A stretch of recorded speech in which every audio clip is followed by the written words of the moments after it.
But the report came out today, and we have 7,901. I can't even begin to explain to you the cycle of membership. It's like trigonometry.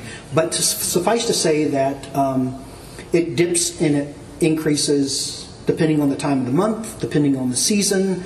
But here's what you need to take away from this and understand in terms of membership. We have posted 4 consecutive months in which the number of people who are coming back into SPJ is exceeding the number of people who are leaving. And that is a positive trend that we are very happy about. And we believe at this juncture, at this time of the year, that as the summer goes through, that we will get our numbers up to the low 8,000s, which is where we want to be. And that's particularly important because 8,000 is the benchmark by which our budget is set. So there are primarily 3 avenues of revenue, and that is awards revenue. It is membership dues. Help me out. The third one is the foundation. The foundation and training and seminars in this case. So one third of our budget, roughly 1/3 of our budget, is dependent on membership dues. So it's very important.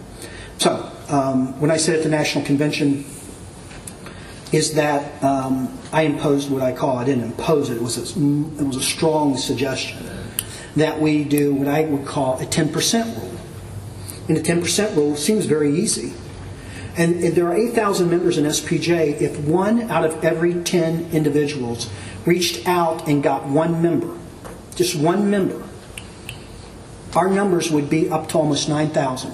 We'd add an extra 800 members.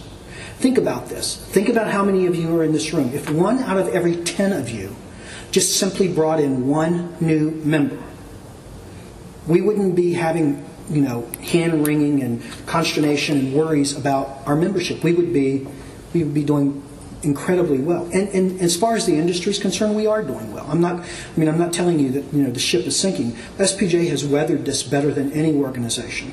We're not turning out lights. We're not laying off people. Our membership numbers are stabilized. I'm happy to report that. We're doing a great job, bringing in new members, and we've done the things that we need to do. But we could do better. We could always do better. Always. We have a new website. Some of you have seen that. Congratulations to the staff and Billy O'Keefe in Chicago for doing that. I think the remake of the website makes it much easier. If there is one thing that I have heard since I've been in SPJ is, I hate the website, you can't navigate it, it's too complicated. Well, all of that shouldn't be a case anymore. So if you haven't had an opportunity to see the website, please take a look at it. We're very excited about that. On an international front, I'm happy to say that we have our first international chapter. We were sitting at the table here having discussions and telling war stories about going to Korea and Taiwan. So as an officer in SPJ, I've been to Korea 3 times, and I've been to Taiwan. And so I appreciate international journalism. And one of the things that shocked me from the very first time I went on an international trip to the last time I went with Hagit back to Korea is it amazes me how much journalists from other countries focus on what happens in this country with journalism. We're constantly asked questions about shield laws and freedom of press. And, I did an interview about a month ago with a journalist in Iraq talking about free press rights. And when we go to these conferences, it's just amazing to us that people come up to us and they want to know, how is SPJ doing? What are American journalists doing? They pay attention. Sometimes I believe they pay attention more to what goes on in American journalism than some of the journalists in this country pay attention to. And they look to us because they see us as the bastion of free press rights. And they pay attention because if we lose those rights, they worry. And they've told me this. When we see journalists getting put in jail in the United States, we worry. Because our leaders see that and they think, well, if they can put journalists in jail in the United States, then we can put them in jail here.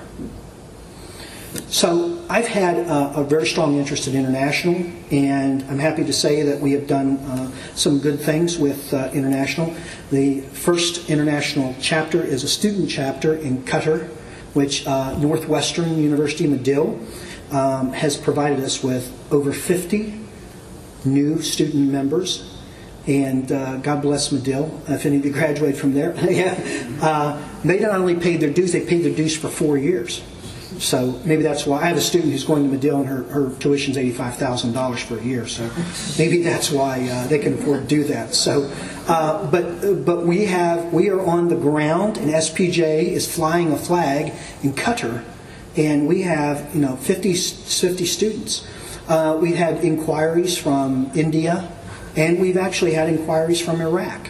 And when they get up to 10 members, and we handle that, I would love to be on the ground in Iraq to welcome the first international Iraqi chapter of SPJ. We've joined with the Committee to Protect Journalists, which is an international organization that does the very things that we talked about, tries to get journalists out of jail and keep them out of jail and stop the sort of punishment that takes place with journalists in other countries. And SPJ has partnered with them, and we're working with them, and I'm happy to say that. We've written letters to the State Department in protest of the journalism deaths in Mexico. We've received response. We keep in touch with them. Just this week, Karen again was responsible. We sent a letter to the Obama administration. And not everything that SPJ does is condemning, but we sent a letter to the Obama administration and Secretary of State Clinton, thanking them for the Daniel Pearl bill that was passed that lends more support and more scrutiny on press rights in countries that we consider to be our friends. So we're doing a number of different things on the international front. The Bylaws Committee is working right now, at least they better be, on a model bylaw. We realize that some of you may have chapters that have bylaws that have some holes in them, that you may not have thought of some things that perhaps will rear up to bite you. And so we've asked the Bylaws Committee which is headed by some attorneys and some smart journalists, to take a look at the bylaws and come up with a model that we can put on our website and say, if your chapter has bylaws and they don't conform to this, you might want to think about conforming them. The Digital Media Committee has been doing a great job, and they've come out with a handbook that we have on our website, right?